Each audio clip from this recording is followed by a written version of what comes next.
Cool. I'll start in 5 seconds. Also, I'd like to take POI via chat. Please don't verbalize.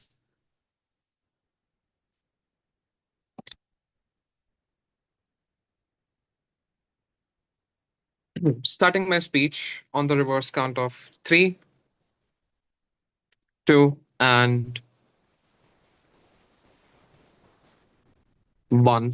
One simple case from OG why this leads to school structures getting better for children coming from vulnerable communities and minorities. Second, why in long term this leads to children entering workforce with better liberal and progressive ideas that leads to better change in general for the society of these countries. First, what does socially progressive looks like? I think it comes at four layers. First, you have liberal ideas on women and gender. Second, you have liberal ideas on minorities and vulnerable communities, which means you're more inclusive towards them, less racist towards them, and less discriminatory towards them. Thirdly, you have more emphasis on individual autonomy and freedom, which means you allow for ideas that children hold that, oh, you can believe in evolutionary theory, or you can go ahead and detach yourself from religious institutions to some extent if you want to. But lastly, you are more redistributory in nature in terms of the policies that you personally hold to be true. For example, like giving more amount of affirmative action to children, or giving more amount of money to vulnerable people and stuff like that. How do we identify progressive teachers out of this a lot which we have been presented? I think you have multiple ways to do so. First, you can go ahead and conduct rounds of interviews and discussions. Secondly, you can look for the research papers that these teachers have written when they were in their graduation and stuff like that, and you can look into the ideas that they have presented. Thirdly, you can do some amount of backtracking on the social media and the type of posts that they have done. But lastly, you can observe them for some amount of probationary time and their conduct in classroom and what kind of ideas that they are propagating. I think now op might say that these teachers, other conservative teachers, might emulate these teachers and try to act as progressive. I think that also adds up to our case, because that means that these conservative teachers would have to moderate their behavior and also not show the worst kind of conservative ideas that they hold, plus act more progressive, which just adds up to our case. But secondly, we can also have more diverse teachers being included in our system. These teachers coming from more minority communities, or coming from more intersectional backgrounds, or more female teachers being incorporated within schools. Why are these teachers likely to be progressive? For two reasons. First, these are the kinds of vulnerable teachers, and these are the kinds of teachers coming from minority and racially poorer backgrounds who tend to benefit from progressive policies and tend to benefit from status quo being broken and change happening in the society. Secondly, these teachers have faced themselves struggles of life, which means they are more empathetic to other students who have themselves are also suffering those kinds of stuff on a day-to-day basis, and they can be more progressive via the collective struggle empathy that is created out of that. So this in and of itself is a net good, because this gives more amount of opportunity to these kinds of intersectional teachers and these kinds of teachers coming from vulnerable and minority communities, because they are likely to be more progressive and hold more ideas about social change and more empathetic towards situations of individual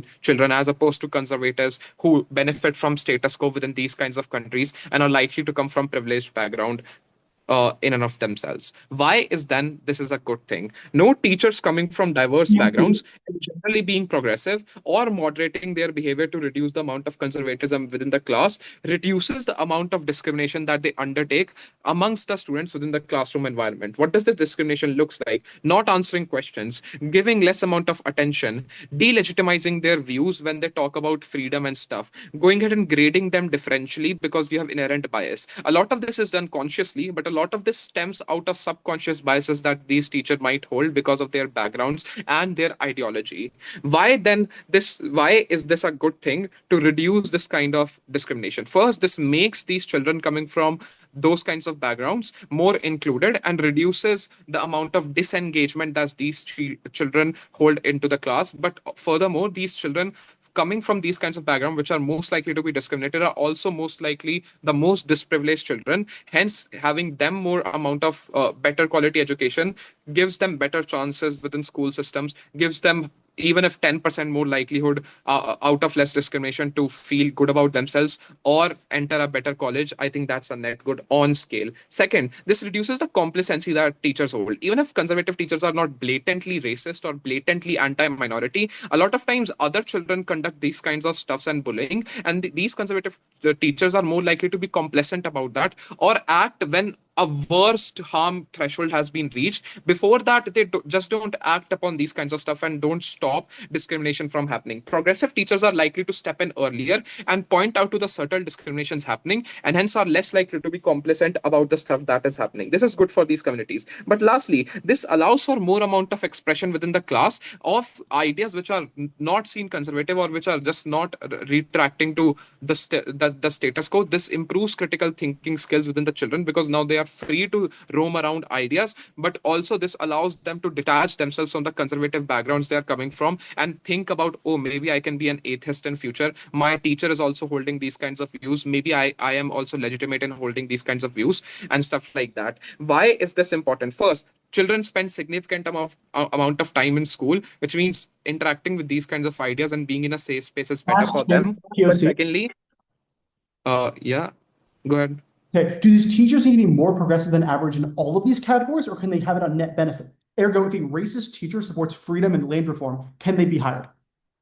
No, no. So oftentimes progressive people tend to be significantly less racist, and yes, we'll have progressive values in a lot of aspects that I described in my characterization. Next, a lot of these children repress their ideas because teachers delegitimize their views, and this is the early time of their education. If they repress their liberal ideas that they might have been interacting from social media and stuff like that, or these children have just different critical views of the stuff and they are told to repress these kinds of ideas or just don't interact with them, this leads to later repression on them. If a child feels I am not able to affirm with my gender, the teacher is able to better legitimize their views and stuff like that, and hence the repression it does not happen on our side. Then these teachers in general are progressive, and this leads to better school structures. Why? Because these teachers tend to rise up in the hierarchy and acquire positions in the committees of those schools. Or secondly, these teachers can lobby for better policies, better progressive policies within schools. But thirdly, oftentimes conservative teachers and these kinds of teachers are not able to point out to the subtle discriminations that are happening. For example, oh,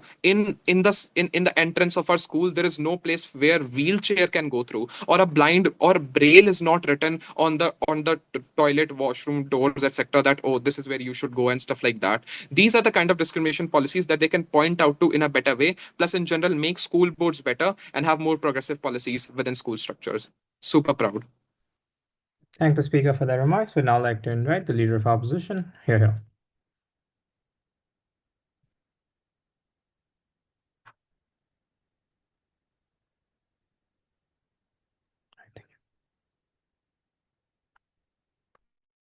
Okay, first of all, on that point of clarification that we don't think was really adequately answered, we're kind of just assuming then that this means that all of these candidates must be progressive across all of these metrics, meaning this just in general severely shrinks the pool of teachers that is available to be selected for. Okay, a little bit of framing first on like what this then actually looks like. So probably we just get more teachers on average on our side because we think to the point where you are selecting from a much, much smaller group and on a sort of arbitrary metric related to teaching, then you inherently reduce the size of the people available to you, and like statistically, then you just have fewer good and skilled teachers available to you. We think that basically also because there are limited resources in teacher hiring, we think that this also wastes a lot of resources that could be better used to accurately consider the merit of each teacher and the skill with which they can engage and inform a classroom, which is very, very important. So we think there is this direct trade-off between choosing for more progressive teachers and having better teachers. We also think that, like, for example, there probably are situations where someone then does not get hired despite being like the best, most qualified educator because they may hold some more conservative ideals. Even if maybe they have some progressive ideals, we assume that they're probably getting cooked. Okay, we're going to give you two main pushes. First, on why having having good teachers is very good and how we get this. And second of all, on political backlash and reverse polarization of academia. First of all, on why do we get better teachers on our side, and why is this very, very good? We think that these like stages of schooling are probably the most important developmental period for a lot of these children. This is when they're like literally their brain is growing, right? They're learning to like be a functioning human being. They're learning to learn as well. And we think that there are probably other intense distractions in their life that maybe make them less engaged with school. So we think it's very, very important then that teachers are able to and have the full capacity to engage their students adequately. We think the most important thing to motivate to get kids learning is actually how invested they are in learning. Because if they're sitting in class and it's going in one ear and out the other, then probably they don't really care. And why do we get it? Or why on our side does this get better? We think to the point where you have better teachers and probably more teachers, because you're not selecting out teachers with slightly conservative leanings. We think then teachers are better able to have give one-on-one attention to their students. That is very important to motivate them. We think that a personal connection is very motivating to someone who maybe is not locked in, and then they feel as though they want to lock in, whether it be because they like this teacher to impress them or they make the content engaging for them. We also think that now teachers are better able to customize curriculum/topics to make it more accessible, easier to learn, and more engaging to a lot of these students. So we think it's very, very clear on our side that we get better customized learning and more personal attention to a lot of these students. That is very, very critical in this period of growth and this period of development. Okay, why then do we also get lots of political backlash and reverse polarization of academia on government side? We think that when there is this clear progressive sway in the selection process, and when it becomes very clear to the general population that this shift occurs, or that now there are mostly progressive teachers within these schools, we think that conservatives and these large conservative populations have intense incentives to try to mitigate, first of all, the amount of progressiveness that can happen within these schools, and basically just shut down the types of things that can be taught and basically activate more censorship upon the curriculum. So we think that basically, like historically, empirically, we see conservatives doing things like banning like CRT, restricting like teaching of gender ideology, and we think that this is a very likely outcome of this policy. We think that many of these societies have conservative dominance and probably conservative governments and largely conservative or religious traditional populations. We think even if they don't, they probably have strong conservative lobbying groups that are willing to go much, much farther than any progressives will to censor this curriculum and sway it to their ideology. We think, these governments are probably likely to pass laws about what you can actually teach, which is going to basically cook any progressivism that might have leaked into the curriculum by these progressive teachers. I'll take you in a minute. We think probably empirically, like conservatives are willing to go much, much further with how they are willing to politicize academia. We see like there's strong historical precedent for conservatives to do this, like with them invoking like moral panics and saying, empirically just like censoring schooling. We think also like just based on their policies and this policy of tradition, we think because progressives, which literally concedes, are more willing and open to academic freedom, they are less willing to actively sway academic curriculum, while on the other hand, conservatives are much, much more willing to actively sway this academic curriculum in their favor, especially when a lot of their basis relies on family values and the children are the people that are being affected the most. I will take your point. Yeah, even if you have more quality, that quality never trickles down to the children who most need it and just benefits and reaffirms the privileged students within the classroom. Okay, we think to the point where you have more teachers, probably then you can access more students anyway, so this is kind of a stupid point. And second of all, we think to the point where you have better teachers, they're better able to even access those children as a whole, because we think if you have shitty teachers, like no one's learning anyway. So we get it much, much better on our side in terms of education. We also think largely because a lot of these populations are conservative families can obviously just tell their kids not to pay attention if they really devalue like the opinions and the the opinions and outlook of these teachers on the basis of their perceived progressive values, then we think it's very likely that these conservative families, which is a majority of these populations, just tell their kids that it's not important what they're learning in school because they don't like this person and they don't want this person putting ideas into their child's head. And we think in this way, first of all, it mitigates any progressive value that you would get from having these progressive teachers. And second of all, it probably just makes it much, much worse for the learning of these students if they're not engaged and if they feel as though they don't trust their teacher because they think, their parents tell them not to, and their parents are like probably much more influential in their lives and on their actions. And we also think that like many students probably also just don't really pay attention to the ideals of their teachers anyway. So we think on that point, you actually probably don't get the benefits that government would like you to think from having these progressive teachers. Thank you, and proud to oppose. Thank the speaker for the remarks. DPM, whenever you're ready.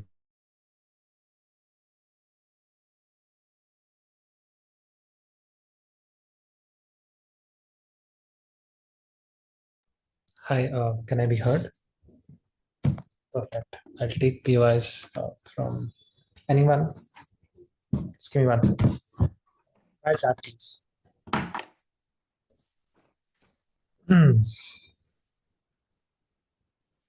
Just give me 1 second.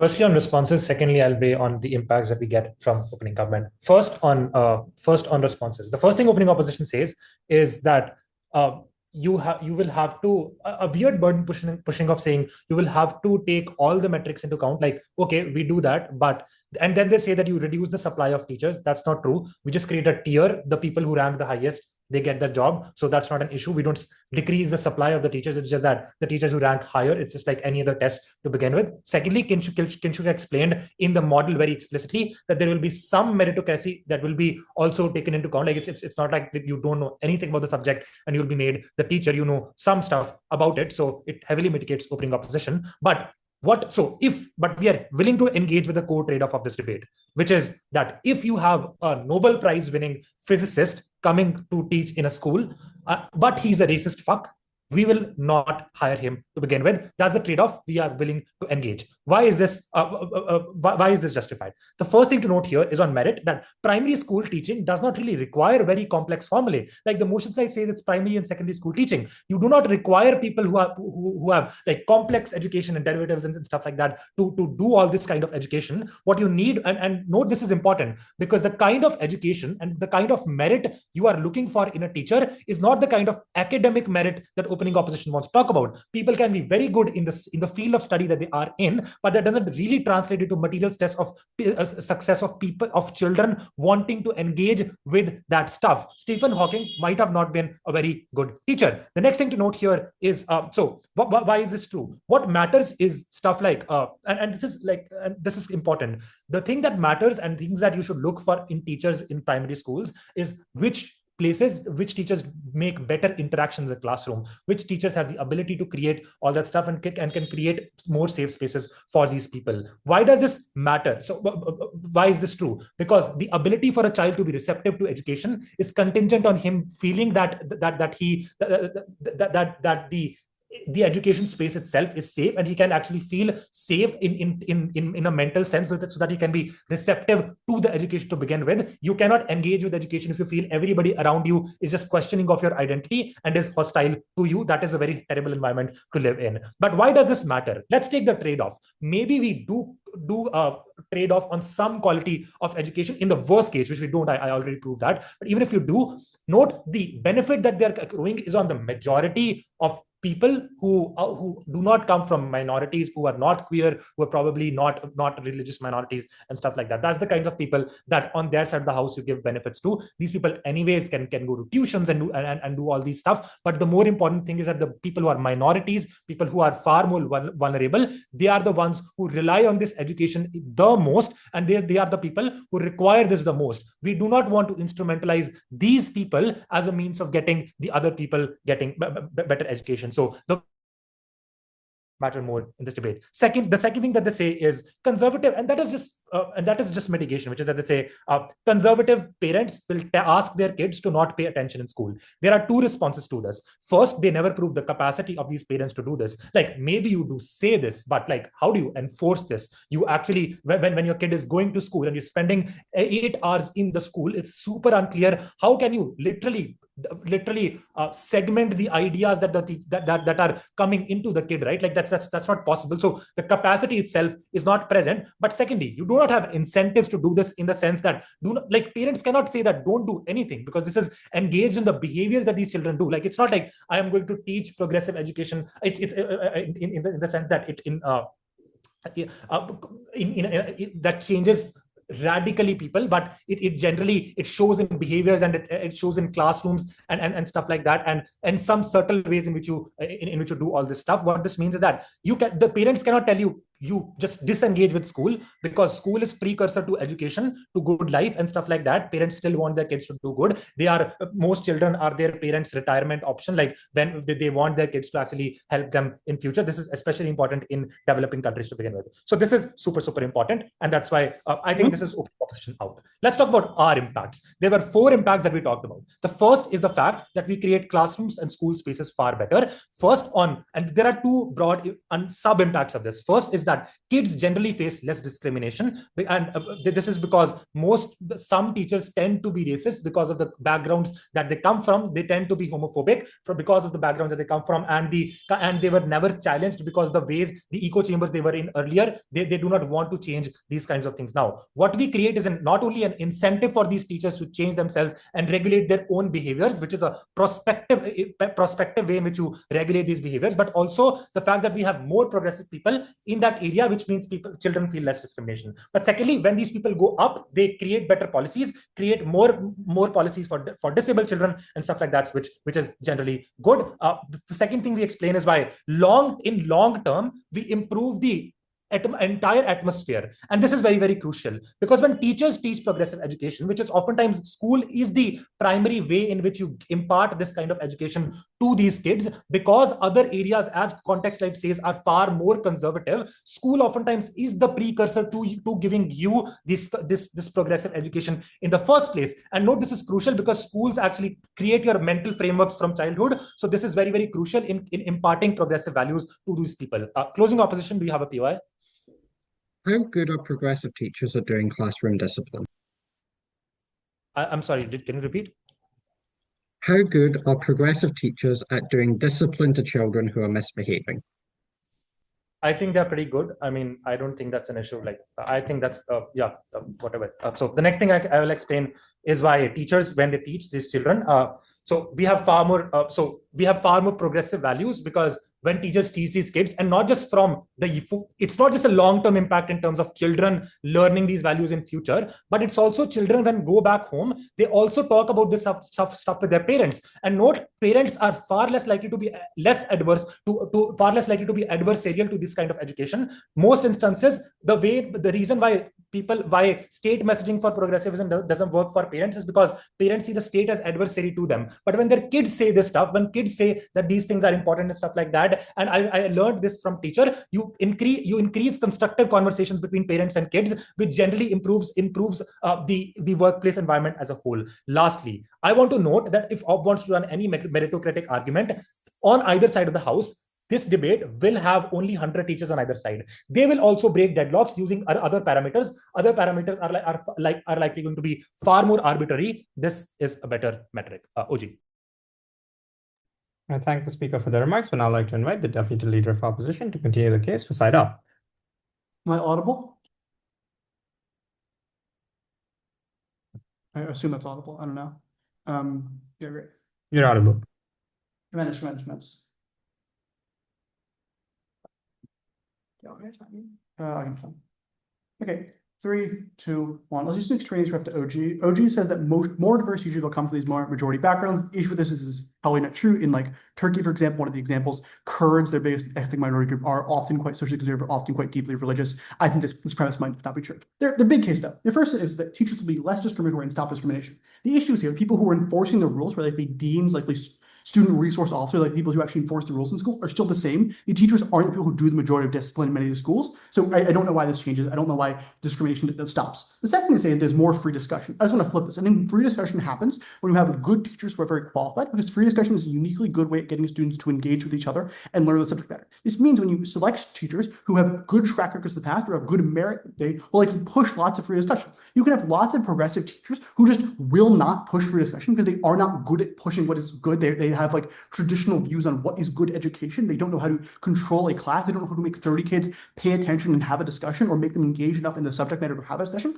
So I think we get much more free discussion in our stuff. But also in terms of OG, they say that if staying safe is so important for learning, are teachers picked on merit, like they picked on past test scores their students have gotten in the past, or are students who have kept safe classrooms for their kids? If the teacher has overseen a classroom where most of the minority kids don't feel safe, then is a teacher who sees lower average test scores, and that teacher will likely not be hired. Notably, you can be an openly conservative, or you can be a conservative, even just a moderate teacher who is not openly racist. I would say most are not. And so they are losing a lot of people who are not openly discriminatory, who will keep safe and discourse-full classrooms just because of their political views that are not even going into their work. This is obviously really, really, really bad. The third and last thing they say is there are better school structures. The issue with this is they're not decided by teachers. These are decided mostly by school boards, which are elected by people. Meaning if you're in a conservative region of the world, you're you get a lot of just conservative policy and passing that. But I think secondly, our argument on backlash accesses by parents and families, and also like lobbying groups will be super incensed to vote and turn out votes in these school board elections. You see this in Florida right now, where school board elections become news stories with how many conservatives pump voters in these and try to turn like liberal progressive school districts into deeply conservative ones that push all sorts of bad, heinous, reactionary policy that you are going to see on Gov's world when you invoke this backlash. I also think government policy is the real reason why we get such a large backlash. Let me just give some basic mitigation on why progressive teachers are good. Firstly, I think there's strict government laws on what can be said. There's laws on how much teachers can express their political views. Secondly, there's a lot of rules on student-teacher interactions. So stuff like sexuality, which is a very important thing in this motion. Many teachers can't talk about sexuality with students. Thirdly, I think students are just far more affected by their friends in their home life. If you grow up in a conservative house, you're likely not going to become progressive because you have a progressive teacher. You're likely to, that teacher can't convert you, and you're likely to stay progressive on both sides.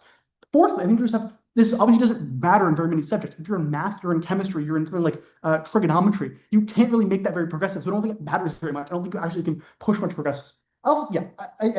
Okay, what is the response to us then? The response to us is that some quality is still be taken into account, and we can still have good teachers. The issue is this. Firstly, obviously they seed whatever in a POC. This is teachers who fill all of these requirements. They are progressive on all of these metrics. I think this is intuitive, and Judge, you should believe it, because as our POI says, if you are a teacher who is racist against minorities, but you support redistributive policies and you support some levels of freedom, maybe you're like a libertarian, you would be allowed if it was just you have to be on net progressive. But I think given the fact you have to be progressive in many of these categories, you're likely to be a significant minority of all possible teachers these schools can select from. Why is this so bad? I think it's so bad because you just will not have enough. There are limits to how many teachers you can have. Teachers are likely to be evenly spread across the political spectrum, and so you just cannot get very many teachers. We can select from a larger bucket. But even if you don't believe there are going to be shortages, which is obviously bad, if we have a larger bucket, we can select the cream of the crop. There are going to be a lot of places where the best teacher, the one who is the most engaging to students, will be someone who is conservative, and that person won't be able to be hired. But notably, their big response is just that, it doesn't really matter if this teacher has a PhD or not. It matters if they're good to students. But again, our case is not that the teachers need to have a PhD. Our case is that teachers need to know how to engage with students.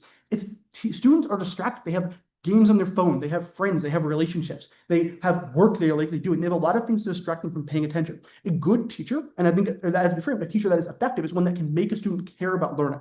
This is what is actually good for students who are from marginalized backgrounds, is telling them you actually have a future. If you are someone your parents have never been to college, getting a student teacher that makes you care about the subject matter, want to pursue in the future, is a really, really good thing. I would not be going to McGill University if I did not have my 9th grade history teacher who made me care and made me interested. If I am a minority student, it is better for me to have a moderate or conservative but not openly racist teacher who makes me care about the subject matter and care about math and feel like I could do a career in math and feel like I should pursue chemistry or whatever my dreams are, than someone who is progressive, maybe looks like me, but doesn't know how to teach me in a way that's interesting. And my classroom devolves into people yelling, they devolves into like maybe everyone reading off a lecture book. So one is not engaging for my learning. In the long term, it's better if I'm engaged with what I'm learning. I think this is good for these students in the marginalized communities, but I think this is good for all students in general. When they can learn more, when they likely will go to higher educational opportunities and achieve more, I think this is incredibly, incredibly strong. Again, this is not students who are leaving school. This is the average student who goes to school, does the assignments, but doesn't deeply internalize anything and doesn't deeply engage. I think when you have good teachers who are good at explaining why you should care,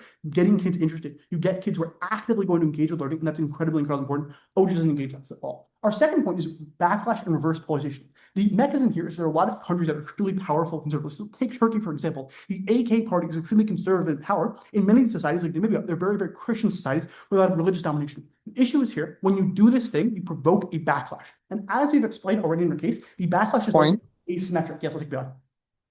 If conservatives are so strong and they have the power to change stuff, they'll backlash anyways. Plus, people have new stuff to backlash like every fucking week, so they'll just stop caring about this. This provokes a unique backlash that makes the people think that their atheism being pushed in their schools, sins are being pushed in their schools, things that hurt their family values being pushed in their schools. This provokes a unique backlash and is going to be disproportionate. Why is this disproportionate? Because on our side of the house, you have progressive teachers that are able to say some progressive things in school. They're able to push some progressive ideology. You have people who are able to talk about things in a somewhat balanced way. When you have all conservative eyes on education, when you have a culture more focused on education, people learning in schools, you get the stuff that you're seeing in the United States. You get stuff like Florida. And in Florida, you have the mandation of PragerU in US schools. PragerU says that slaves had it good in the American South. You have stuff like the Oklahoma school districts. In Oklahoma, it is guaranteed you have to learn in your history lessons that the 2020 election was stolen for Joe Biden. This is what happens when you have conservatives and reactionaries mobilized against progressivism. They have power in lobbying groups, they have power in governments, they have power in just people who are religious or people who are conservative, feeling like their way of life is under attack by this. That means on their side, you just have far less progressive classrooms where teachers live in fear of saying the wrong thing. Even if they are progressive, they don't know what they can say, where the required lesson materials are much, much, much more conservative, and students live in fear about what can be discussed, and students learn from deeply wrong, deeply reactionary bad things. Thank you, Judge. Thank the speaker for their remarks. We'd now like to invite the member of government to deliver the first speech for CG. Hello, I'm Kira. I'll be member for today. I'll ask for POI, preferably from CO, around 5 minutes. If you offer one before then, I probably won't accept you. Let me pull my timer up. But if I forget about it and it gets to almost time, feel free to shout one out. All right. I'll begin in 3, 2, 1. First, briefly on what does this employment look like? I think that you probably don't do any tests on party politics, and you probably don't actively discriminate against conservatives in the hiring process, because this is quite literally illegal. I think this is somewhat of a squirrel coming from OO. I think that it's probably just that these socially more progressive individuals probably do better within the hiring process, and they probably look at the way that they operate within their classrooms, i.e. you probably want teachers that include girls in all discussions of things, also encourage girls to enter in sports, extracurricular, sciences, and stuff like that. You look for a teacher that implements these sort of values. You're probably not teaching CRT because this is literally elementary school. These children are 8 years old. They're not in college. Against the backsliding stuff, I think that there are a lot of reasons that states with oversupplies of teachers are probably already under backsliding, where this motion takes place, and having educational systems attacks and needing progressive defense already exists. So I think the kind of margin on conservative backlash is really small. Also, maybe we shouldn't use an example from OO, quite literally from the United States, which is not in the context of this motion. I don't really think they prove it within the countries that we were talking about within this motion. Also note that OO never proves why teachers are worse on Gov. I think that you probably care for teachers that teach people to discuss on either sides of the house. This probably exists in socially progressive teachers as well.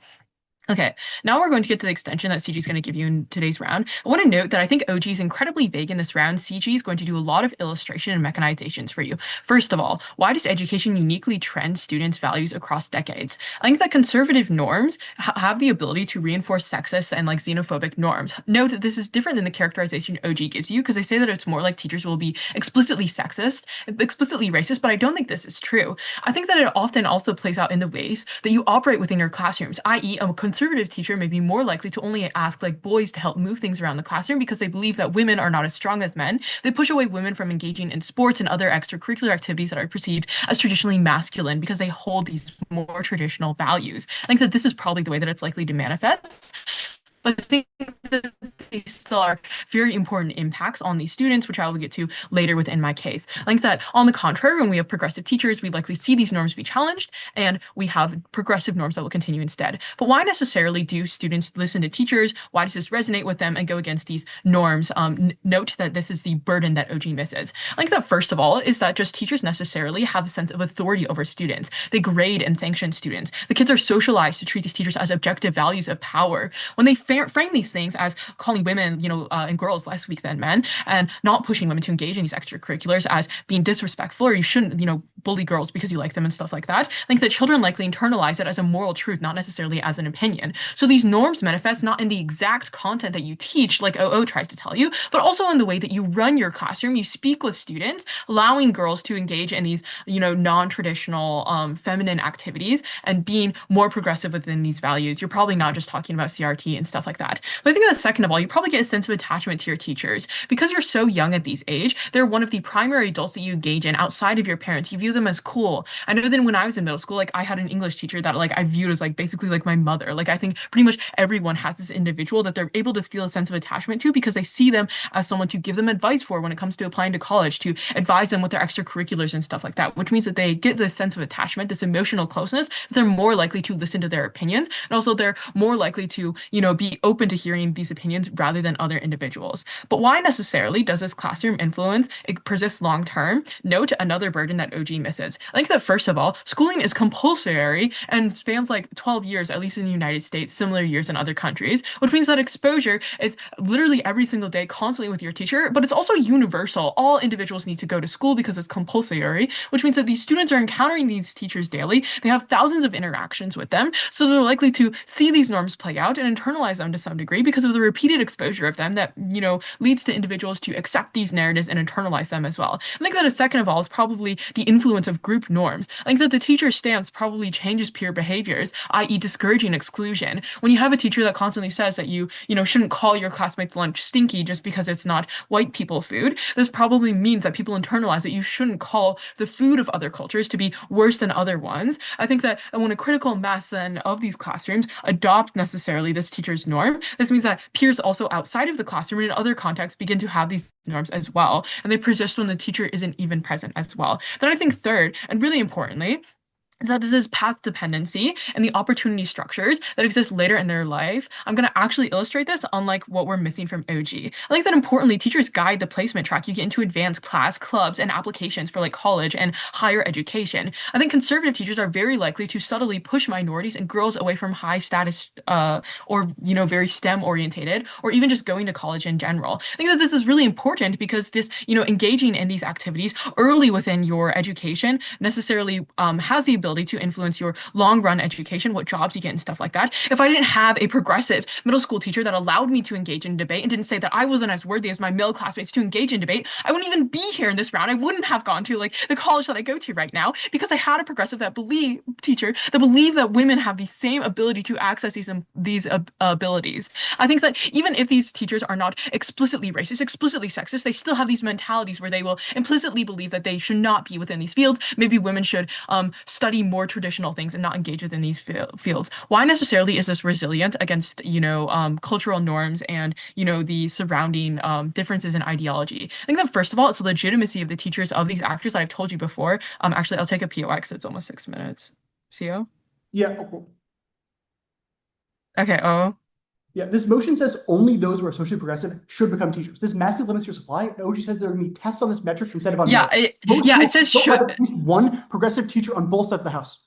Yeah, it says should become teachers. This doesn't mean it's literally going to be required that all of them have teachers. Also read the motion. Okay, so why necessarily is this resilient against teachers and cultural norms? I think that it's legitimacy of the teachers. The parents may not believe their daughter personally telling them that she wants to pursue STEM, but they will believe it necessarily when it comes from their teacher. But I think second of all, because it's this low threshold, saying, hey, I think your daughter should engage in debate is unlikely to have crackdown.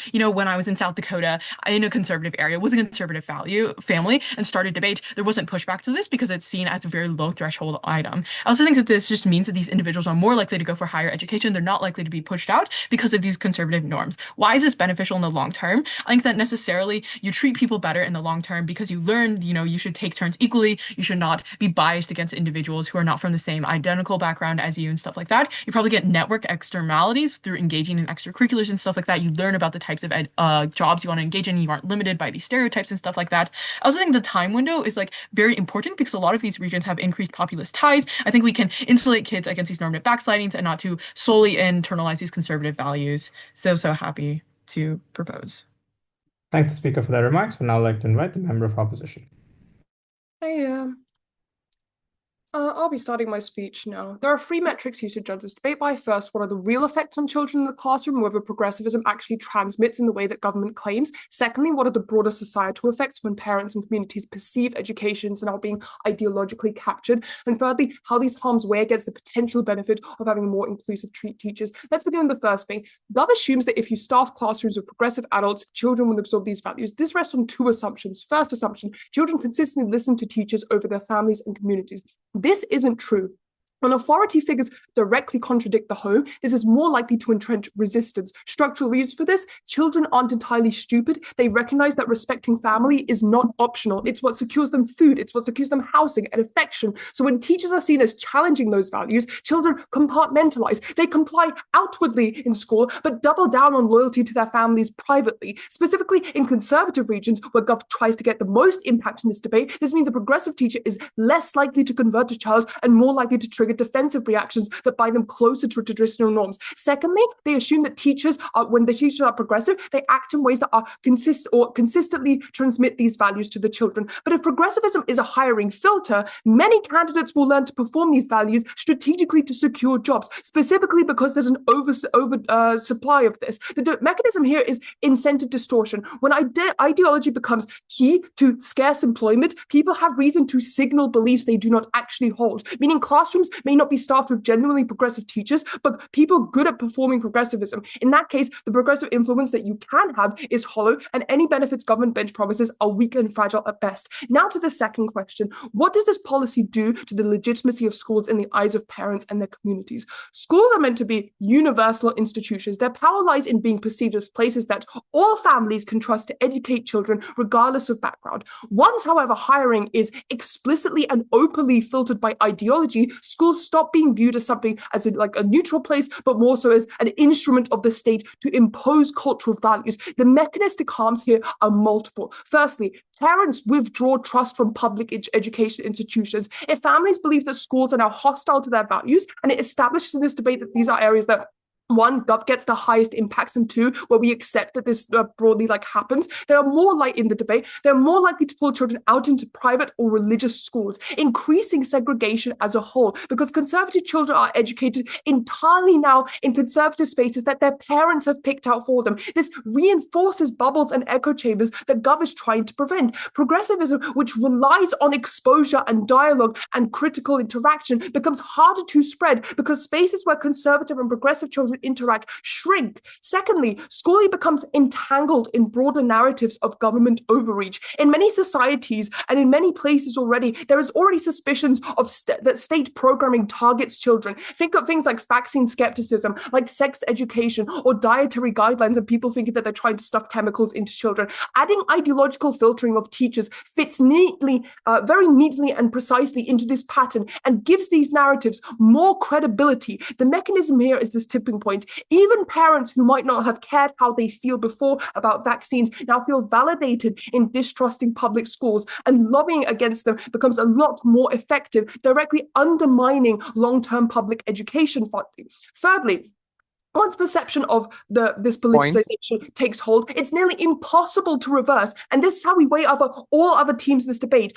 Trust in institutions is sticky. So people who believe that schools are captured by hostile ideology are not able to quickly change their minds, even if the hiring rules change in the end. So even if Gov wins by some marginal ideological influence over individual children, the backlash among parents is systemic and irreversible. Lastly, let's weigh just generally Gov's benefits. They claim that children will be more more empathetic, less discriminatory, and just generally more inclusive. But as explained, the mechanism by which values transmit from teacher to child is weak because families and peer reinforcement dominate at the end of the day.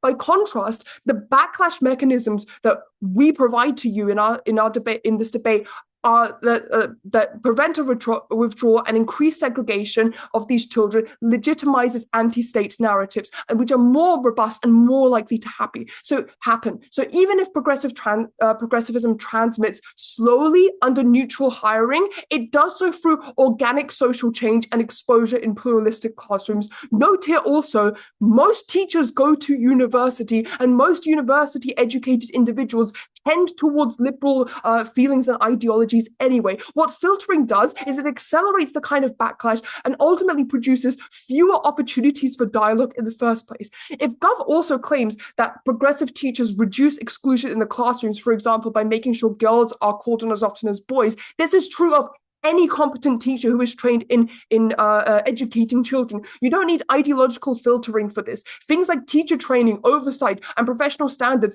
already address issues of inclusion. So their case assumes that only progressives can do this, which is not true. Before I carry on, POI. We don't know whether children change their view in long term or not. That is uncertain. But what is certain at OG is more progressive teachers having better behavior in classroom for Kurdish students within Turkey. Again, I think this is reliant on the assumption that hiring practice will be bad. You do not need a progressive filter to filter off an oversupply of teachers who you can already filter for. Are you going to be a fair and good teacher and make sure that the average student is not bullied so that their grades can be higher, so that they can enjoy coming to school, so that they can actively participate and engage and actually learn something? I think this is going to be a priority specifically in these regions. And I think your impact, if at all existed, is incredibly, incredibly minimal. Weighing this on scale, this motion only applies, note, to regions where there is a teacher surplus, which are relatively few in the world. So even in government's best case, the number of classrooms affected is extremely limited. But the perception of politicization of schools is something that's national and happens over a wide area. So parents across the country hear that teachers are being filtered for their ideology and generalize it, meaning on net the harms in regard to how parents interact with lobbies to defund public education or the trend to pull children out of religious or private schools are disproportionately larger than the benefits. Progressive ideas introduced by individual teachers can be undone when children return home or move from the new community, but once public trust in schools erodes, rebuilding it is extraordinarily difficult. So public education becomes permanently politicized, and every new government feels entitled to impose its own ideological filter, meaning or leading to a deeper and much longer lasting harm. It does not reliably transmit progressive values. It undermines legitimacy universality of education. And for that reason, closing opposition wins this Thank the comparison. speaker for their remarks. Would now like to invite the Gov Whip.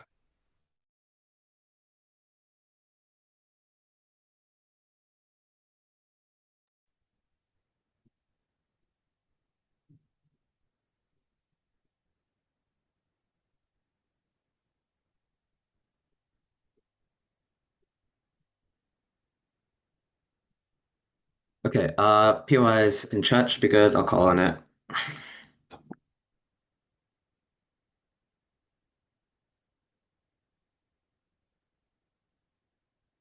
First on the model and how this is likely done, which somehow I still have to clarify. An OG literally says like tests, right? And I think the version of this that we're defending is very simple. When you have an oversupply in a system, most often you probably need to add extra competitive measures so that you can filter out more and more people, insofar as you need some sort of way to deal with an oversupply for a profession. And the most common way that we tend to do that is to filter out more people through things like competency tests, through things like active sort of like measures that then use things like, I don't know, how good you are at dealing with things like anti-bullying or instituting that, how well you are doing things like mixed group work, how good you are at, like, I don't know, tracking the ability for students to participate. A lot of these things can be very sort of like internally measured without explicitly triggering political sort of like factionalism or like explicitly identifying which political party you're supporting, and notably just classroom sort of dynamics that tend to align with those who are progressive, right? But notice contextually how we've also lowered the threshold for what even constitutes progressivism in a lot of cases. What that means then is that these are are places that have very low thresholds where you don't have to be a fucking SJW like visibly, but notably because of what OO tells you, which is that these are places that are probably going to have significant amounts of like conservative like rhetoric, blah blah blah blah blah blah, or at least the margin where where both op cases apply the most. These are probably going to be very basic sort of like pro engagement with the state, sort of like values, pro autonomy, pro like inclusion, right? So oftentimes this is like very basic sort of forms of progressivism that are probably going to take. The implication also of both odd cases is both teams, one, don't prove why there is enough of a margin here to provoke the degree of backlash that they're talking about. Secondly, the implication of their analysis and their likelihood is that you probably preemptively will do this in areas where it's not more risky, i.e. you're probably going to, one, probably do it pretty slowly insofar as you hire progressives in one area, show that they are capable, efficient, good teachers, show that they have a track record of success, and then phase it in other areas when they have that ability or when it's more likely to be adopted well. This is just probably the way that you're going to do this insofar as you probably do want to minimize the extent to which, I don't know, like people are fucking like hating on your school and are like visibly going to do attacks to it or like pulling kids out if you're like worried about that. But secondly, why are there like first, like what does backlash actually do, right? They at best prove that people can get mad. They never prove why this reaches a tipping point in terms of like, I don't know, how they sort of like treat their children, how opposed to like education they generally are, given that in most of these countries, given that there was an oversupply of education, there was already, or oversupply of educators, there was already a cultural sort of value in education so entrenched to the point where people got overeducated and don't have enough private sector jobs probably to fill in that gap. But secondly, the alternatives to schooling is probably pretty limited in a lot of contexts, right? I.e., that you have like, I don't know, just when you have things like safer sort of classrooms, it is really unclear why the majority of people can actively just kind of like pull their kids out of school and send them to things like private schools. Even if they do so, we are fine with that degree of separation because these are the kids who are going to be fucking bullying and attacking and otherizing the vast majority of, they're actively the most sort of problematic types of kids that will be then pulled out and separated. I think that's fine. Secondly, what does socially progressive stuff entail and what does the oversupply of teachers actually look like? I think backsliding in a lot of these contexts is already happening per OO and CO analysis. And the reason for this is that the vast majority of places where you have an oversupply of teachers, you actively did push education pretty aggressively to the point where people were educated enough to become teachers in the first place. So that means is that you have too many graduate sort of professions for things that like private sector or like even like white collar jobs, which is what led to that oversupply. But secondly, you probably had things like, I don't know, like hiring sort of freezes in specific industries that people probably got educated in. So you probably have placed things like, I don't know, some degree of economic crisis, some like, I don't know, maybe like austerity or like push into like the areas that prevented a lot of sort of sectoral like uptake. But thirdly, you probably maybe, I don't know, you may have like a demographic issues for like birth rate problems, which could apply, I guess, in either case. But the problem here is where this debate actually applies is that the majority of values that we're actually talking about aren't the values that are like encroached on by parents, aren't ones that are directly in competition, aren't ones that you have like to directly sort of hold against the things that your parents are teaching you, because these are compartmentalized into academic settings where a lot of these values are and the types of dialogue that you're engaging in are valued. I.e., parents are probably still your leaders in other dimensions, like your religious, your spiritual, sort of like, I don't know, your navigators for like specific factors of your life, things like maybe your family, but your teachers specialize in the very specific route of where you should have a concrete sort of like fair degree of like intervention, i.e. like maybe how you ought to sort of like be nice to other kids, which are probably still consistent with your parent or like your religious sort of value as well. But secondly, they're probably just salient enough in the way in which they avoid like heuristic, in which they give you just a very clear heuristic that lets you avoid like, I don't know, like encroachment or like competition with your parent, because notably the way that students respond to things that are directly sort of competing against their parents is to question them, is to like bring up what their parents are saying to their teacher. They probably do want to minimize that. Also, if they're pricing in this backlash too, probably as well, right? But thirdly, I think this is just general sort of like safety and navigation, right? I.e., people in these sorts of contexts probably should know basic sort of ideas of how they ought to engage with like their state, or even just how they can navigate these sorts of things. But a lot of times this is just enshrining the sort of confidence in them in at an early level so that they can do this later in life, right? So in a lot of contexts, what this looks like is kind of having reasonable sort of like reasoning habits, i.e. how much you sort of source check, fact check, do things like basic sort of fairness checks that lets you sort of resist the external types of propaganda and evaluate this information a lot later in your life, i.e. people who are just good at navigating information that still don't have to then fucking like, I don't know, like defend their sort of like value system against their parents or anything, but at the very least are probably more questioning and are more willing to engage with material and probably like kind of have the confidence to navigate these sorts of things, which they otherwise would have been averse to probably, right? And what that establishes then is a very low margin for us, I think, relative to OG, or a very sort of high degree of sort of like margin for us relative to OG, who kind of vaguely gestures at how kids are going to internalize these values, or says that like, I don't know, they can very actively protect these students, but never explain why these students continue to be protected long term. I think the vast majority of students probably just become better at engaging these sorts of stuff when teachers, one, have to, when students have to spend like so many fucking hours of a day that then is reinforced every single day under this sort of teacher's authority. And I think a lot of times they are actively attached to their teachers. They see them as like valued educators insofar as there was a norm within this area. And at that point, I think both op cases never necessarily engage with the normal sort of extent of our case, where students are just sort of able to engage. Very, very proud to propose. Thank the speaker for their remarks. We'd now like to invite the op whip to give the last speech of the round. Can everyone hear me? Cool. KOIs on the chat, unless I hit 5:30, in which case feel free to unmute and say last chance. Cool. 3, 2, 1. CG complains that OP never really engages with their case. I think the problem with the OP case, both, or the Gov case, both in CG and OG, is it's entirely a straw man of the motion, right? Both Gov pushes are you can either have these really progressive teachers who they just assume are going to be the best well-intentioned and the best able to connect to kids and the best able to access all the kids that they tell you about in order to materialize these benefits, or you're going to have these really conservative teachers who are going to be so subconsciously biased and so unable to do good by their kids that they're going to undermine the life chances of kids. I don't think that's the debate here, right? I think the debate here is whether you prioritize and explicitly outwardly say that, we're going to primarily within the public schooling system hire all these progressive teachers, and we're going to, for the most part, ignore teachers that do not fall into that progressive banner, or you say that we're going to hire broadly any teacher who cares about their kid. I think that is the thing that Alex tells you. Alex tells you that what we ought to care about is having these teachers that are best able to connect with the kids. What do we then actually care about in this debate? Because I think there's a lot of attempts to try and push a very large scale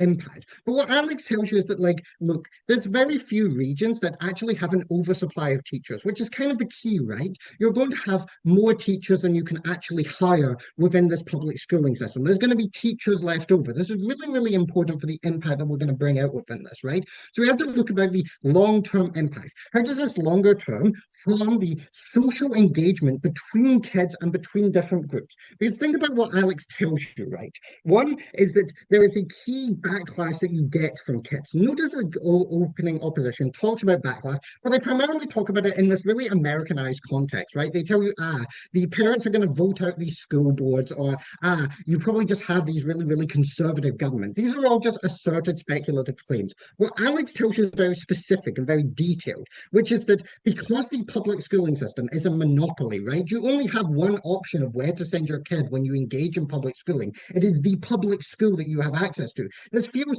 deeply coercive to you. Notice then, it doesn't matter how conservative your views are. You might be somewhat moderately conservative, or you might be very conservative. But at the point that the public schooling system, the only schooling system that you can opt into within the public sector, is telling you that all of those views have to be ignored in favor of just putting in progressive views, I think it doesn't matter how much. That feels like an attack on you. It feels like a coercive attack that you have little power to push back on. Notice that actually in these circumstances, and this is really key for our impact, you probably do have some power to push back against this, specifically because you are likely to be very rich within these communities. Why? I think this is because rich people, broadly speaking, end up being economically conservative, right? Because you care about economic policies that protect your wealth. And economic policies generally trend towards social conservative policies because you have groups that are together, right? When you engage in economically conservative parties, they are also broadly socially conservative, so you like socialize yourself within those ecosystems. So you broadly speaking buy into this, right? Which means that you have the power to start like new and unique private schools and to actually fund those and pay in order to get your kids in. Now, the government might say, but there's not going to be good enough teachers. Well, guess what? We're in a system which has an oversupply of teachers, right? Which means you actually have lots of teachers that you can pull from. Maybe all of them won't be socially conservative. One, quite a lot of them will be, and two, you can actually enforce from the fact that you have more power over them through this private schooling system that they follow this curriculum, and you can pay them higher, which means you incentivize more people to get that. I think that causes two problems. One, this worsens the public schooling system in two ways, right? One, you just get less diversity in that system. Notice that a lot of the Gov claims are like, you engage positively with more diversity. I think you just get less diversity, and specifically those who need to access like more different perspectives are now taken out of that, which means you just don't have that like interplay and actual change in social perspectives. Two, you just get less money in the system, right? Because the people that have connections with the governing parties are able to prioritize budget cuts to education because they no longer care, right? They care if their kids are in the public system. They no longer care if they're out. But two, you get a higher degree of social stratification. And this is really, really crucial because both Gov cases rest on the fact that, these kids are going to be really like internalize this progressivism and they're going to do better stuff when they get forward higher in society. This is mostly true of OG. I'm going to talk about CG a little bit more in a second, but you just don't get that because one, these kids no longer have had the interactions and the ability to access the opportunities to deal with this. But two, you widen the gap by putting more resources into those who are already discriminatory, who are already socially conservative, which makes it easier for them to access opportunities. This is a clear problem as well for the CG case when they talk about the guiding future stuff. Again, this is where the straw man comes in as well, where they assume that these teachers are just not going to actually put forward the things that are good for these kids. But assuming you buy their claim, you just don't get access to the same opportunities because there's now so much more money put towards richer kids, put towards kids who have more socially conservative upbringings, that they're able to hoard all the opportunities ever. I think that's uniquely harmful. Before I move on to our next point, opening government, what's your POI?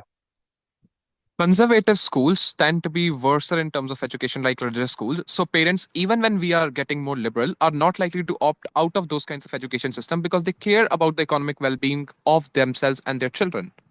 But what they care about, this is not true because they are able to put more money into these private schools, into these conservative schools, because they simply have more money to put into them anyway. So they are able to access the best form of education while removing their kids from liberal schooling. I think the core problem with the normative arguments that both teams bring out, and I want to also point out that both teams just assume that progressives have no social bias stuff at all, right? That the progressive can't also be a little bit sexist, right? And even if they're not sexist, because they are so consciously aware of the like prevailing narratives that boys are always picked on to lift up the strongest stuff in the classroom, they probably overcompensate and just draw more attention to this. So even in the best case scenario, you still have children hyper aware of these narratives and not really able to break out of them. But again, on the longer term, you don't actually change the minds of those who need their minds to be changed, who don't have the access within their familiar situations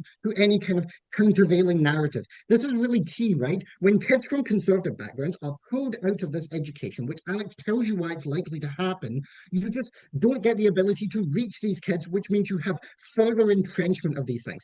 I think this is uniquely harmful and is uniquely devastating to the Gov case, which is the way in which we way above our opening in terms of having more structural reasons and beating Gov more comparatively proud to do the thing. I thank every team for an excellent debate. I invite everyone to leave the room except my panelist Mikolaj, and everyone please shake hands outside the room. Blah, blah, blah, blah. Let me stop recording.